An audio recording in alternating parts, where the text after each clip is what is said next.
Perkenalkan bintang tamu kita. Bertanya-tanya, gila ya selama ini berarti gue sholat itu dibohongin. Lalu saya berpikir, berarti dalam sholat itu isinya kita cuma ngedoain Nabi Muhammad beserta para sanak saudaranya, beserta para sahabatnya, supaya Allah memberkati beliau dan para sanak saudaranya dan para sahabatnya seperti Allah memberkati Nabi Ibrahim. Diakui juga bahwa Ibrahim adalah bapak segala bangsa. Saya nggak mau bodoh sendiri dong, saya tanya sama Habib. Karena pada saat itu kan saya masih sosok ya, jadi saya ngaji, saya ikut, saya tanya. Saya bilang, mungkin teman-teman ada yang mau menjawab tadi menjawab saya juga pertanyaan ini. Karena pada saat itu pertanyaan saya dijawabnya tidak bisa. Saya tanya, Habib, siapa yang menciptakan sholat? Saya tanya. Habib cuma bilang, Allah. Karena Islam adalah agama Allah. Agama yang diturunkan Allah. Islam adalah agama Allah. Yang menciptakan cara peribadatan seperti ini siapa? Apakah Yesus? Pernah nggak Yesus bernyanyi memuji Tuhan?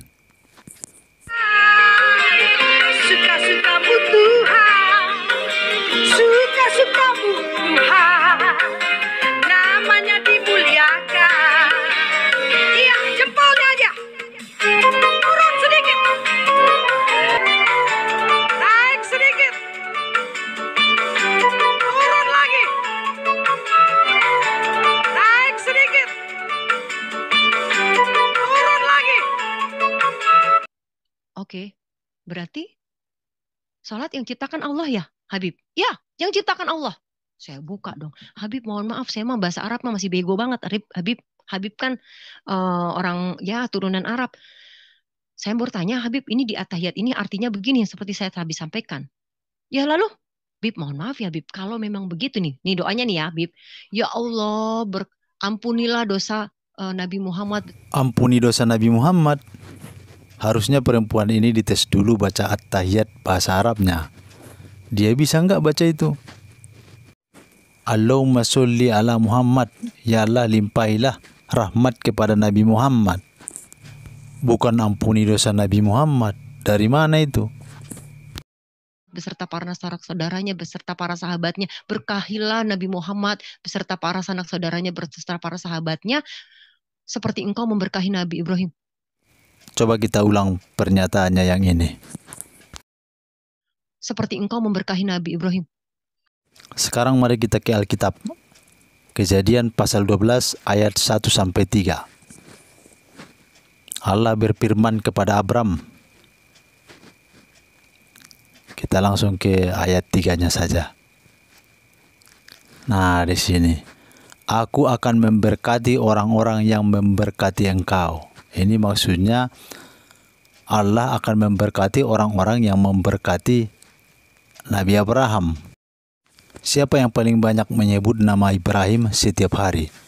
Apakah orang-orang Yahudi atau orang-orang Kristen?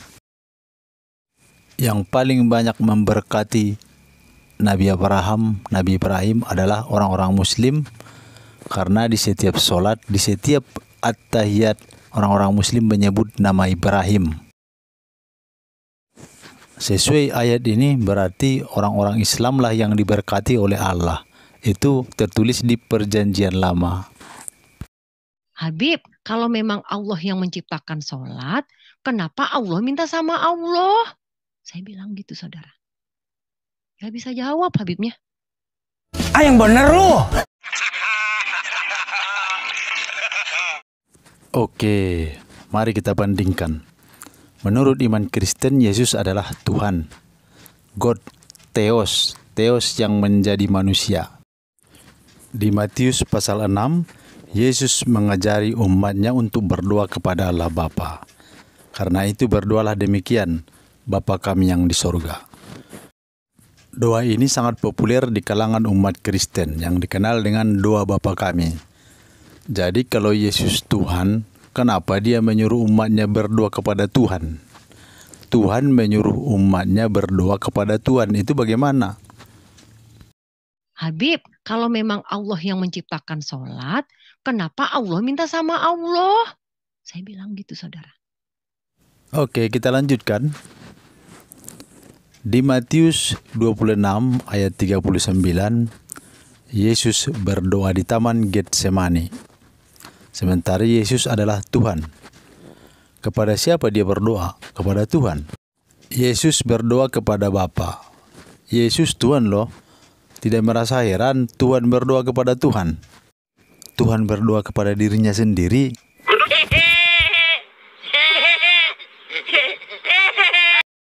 Sholat tidak hanya meminta kebaikan kepada Nabi Muhammad dan keluarga Nabi Muhammad, tetapi mengesahkan Allah Subhanahu wa taala, memuji Allah Subhanahu wa taala, dan meminta kebaikan kepada diri kita, meminta keselamatan dan meminta petunjuk ke jalan yang lurus, ke Siratal Mustaqim. Berdiri tenang, kemudian takbir, setelah itu membaca doa iftitah. Isinya adalah tentang tauhid, puji-pujian kepada Allah Subhanahu wa taala, kemudian pernyataan diri menghadapkan seluruh wajah kepada Tuhan yang menciptakan langit dan bumi, dan pernyataan semua yang kita miliki, apapun itu adalah milik Allah Subhanahu wa taala. Pernyataan tidak menyekutukan Allah Subhanahu wa taala, dan pernyataan untuk berserah diri kepada kehendak Allah Subhanahu wa taala. Kemudian membaca surah Al-Fatihah yang isinya bersyukur kepada Allah, membaca sifat-sifat Allah.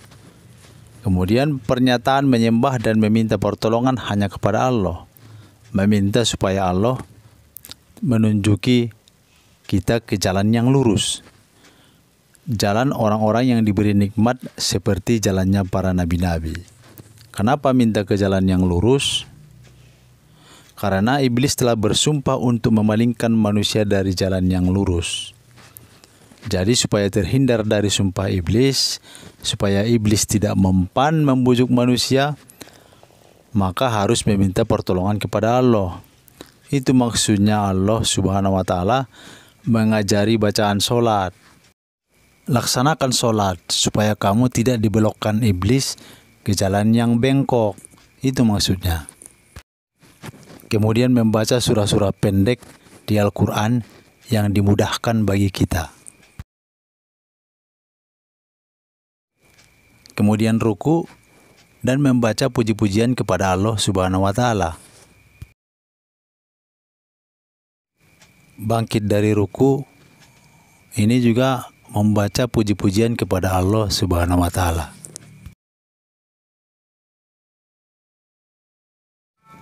Kemudian bersujud,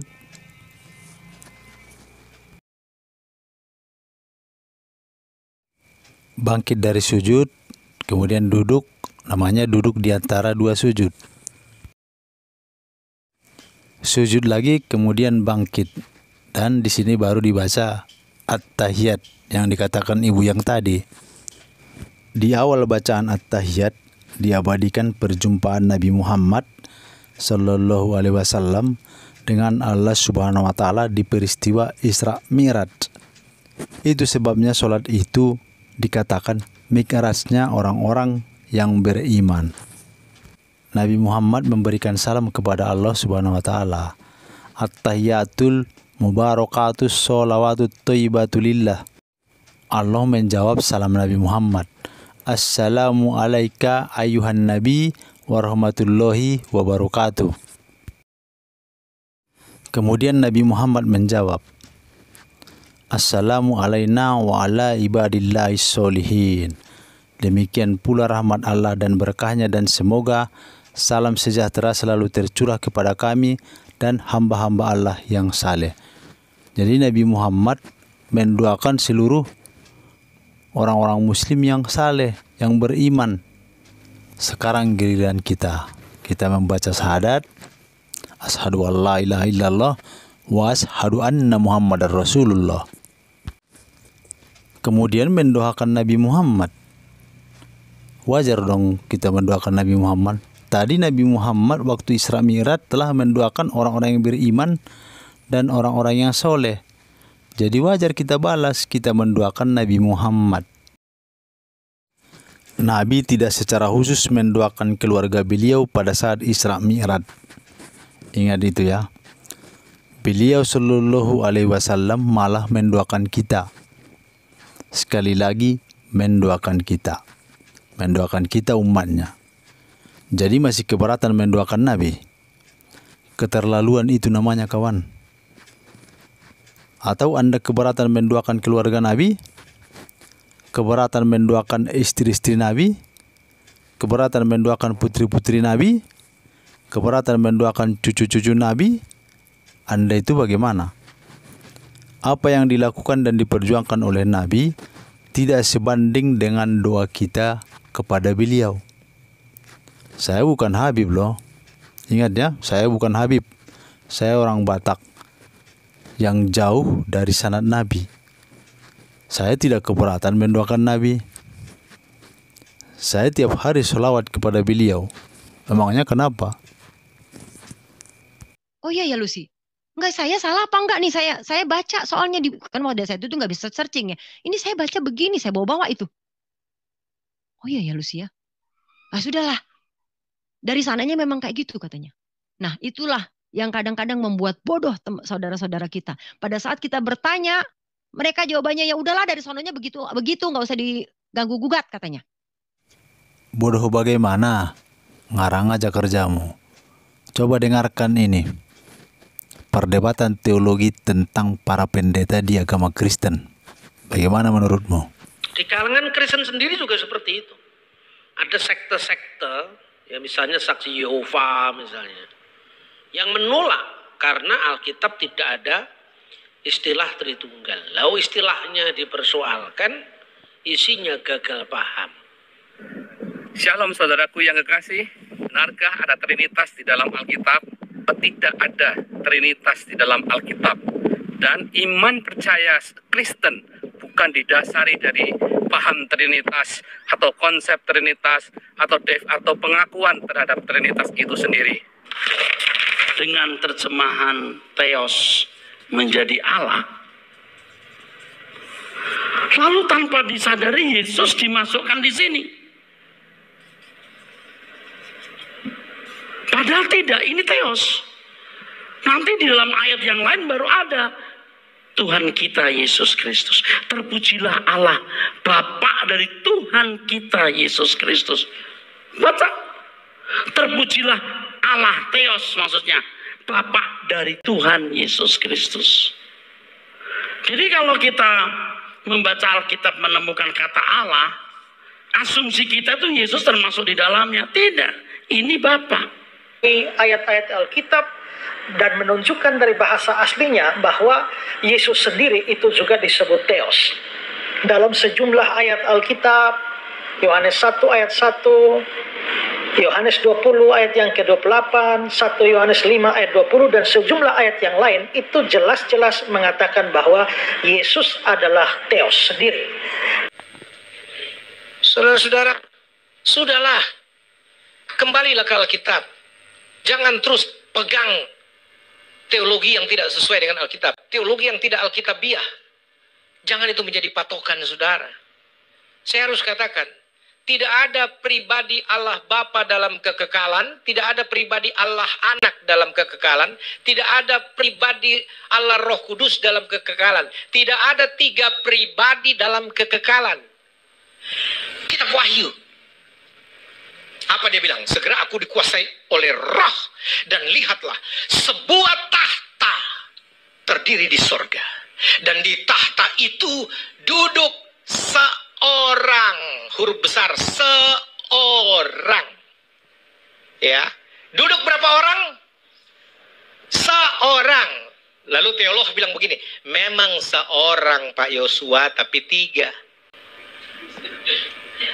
Masuk akal sehat nggak ini bahasa? Memang seorang Pak Yosua, nggak dibantah ini firman, tapi tiga pribadi. Malu kita nanti. Dan semakin tahun demi tahun saya lampaui, akhirnya saya menyerah, saudara.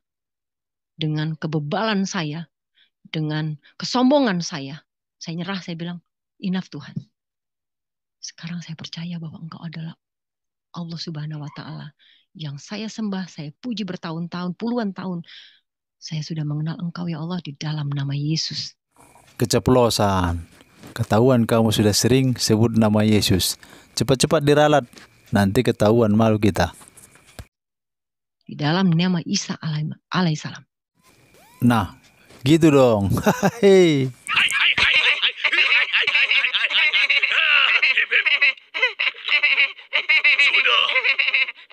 Sudah tidak lucu anak muda. Kembali bekerja. Yesus adalah Allah. Mana ada di Alkitab berkata Yesus adalah Allah? Ibrani 1 ayat 8 nggak dibilang Yesus adalah Allah. Tapi pengakuan dari Bapa di surga. Nggak ada. Ada, coba. Nggak ada. Coba dibaca yang benar ayatnya. Pengakuan, Pak, pengakuan. Di Alkitab tidak ada satupun ayat berkata Yesus adalah Allah. Akhirnya dia menerima Yesus sebagai Tuhan dan Allah itu sendiri, kemudian dibaptis.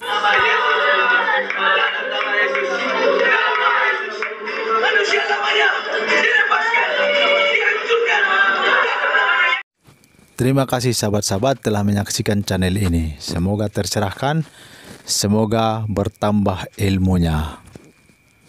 Kita rehat sejenak, kata Pak Karnilias. Sampai ketemu di topik yang akan datang. Assalamualaikum warahmatullahi wabarakatuh.